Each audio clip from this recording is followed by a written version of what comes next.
ngayon mga idol na. Time check tayo. 3:30 in the morning. Uwi na tayo galing biyahe.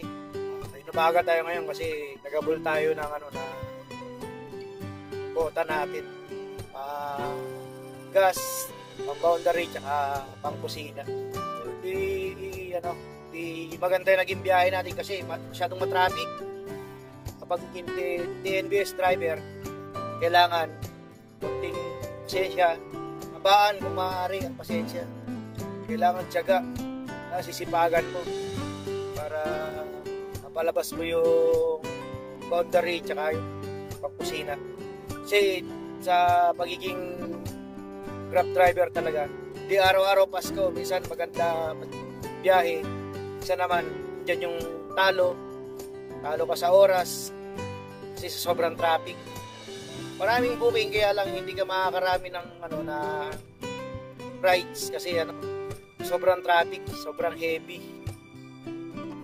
Kaya sa mga nagbabalak na pasukin ng pagiging Grab driver yan, konting sipag, tiyaga, at saka haba ng pasensya.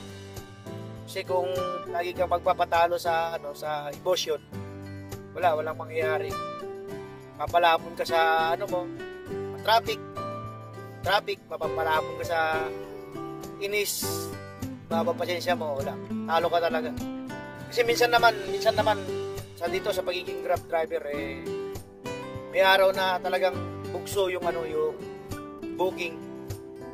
Saglit mo lang kuhanin talaga yung boundary mo, tsaka yung panggas mo, tsaka yung pangkusina. May sobra ka pa. Pero hindi yun araw-araw. May talo din. Pero yung talo mo naman sasabihin mong talo walang sumobra sa sa panggas mo, sa boundary mo, tsaka sa pangkusina. Sakto lang, sakto.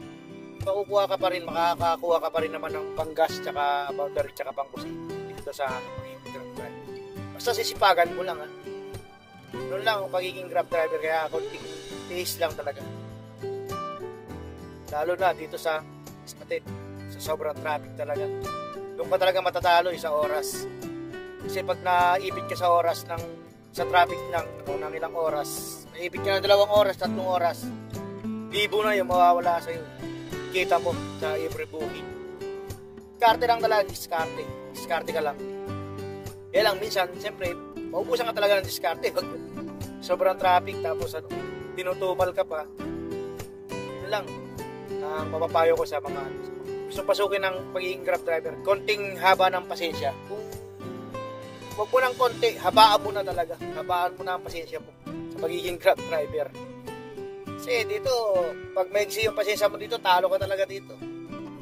Maraming umaayaw dito. Pero marami rin naman yung gusto talaga. Nagtsatsaga. Kasi hindi mo naman talaga kikitain sa mamasukan ka. Mas malamang ka pa rin dito talaga. Kasi ito, hawak mo oras mo Napagod ka, pahinga ka. Nantok ka, matulog ka. Ayong bumiyahe, pahinga ka. Ganun lang.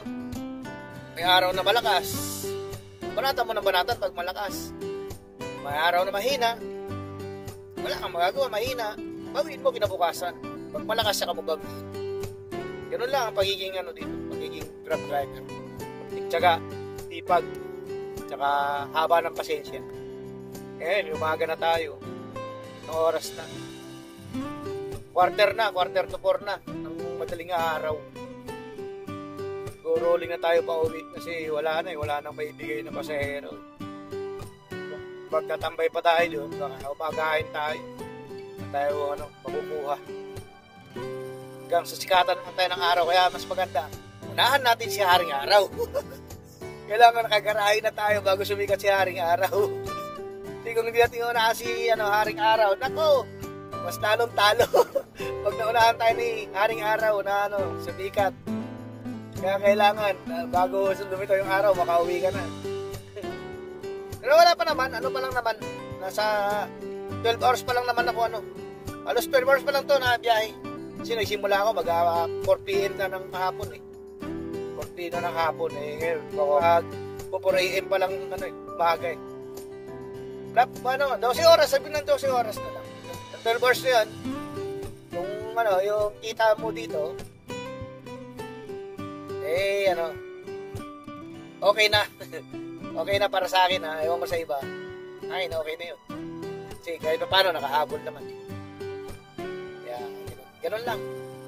Mahina ngayon, bawiin mo kinabukasan. Nakas kinabukasan. Banata mo ng banatan.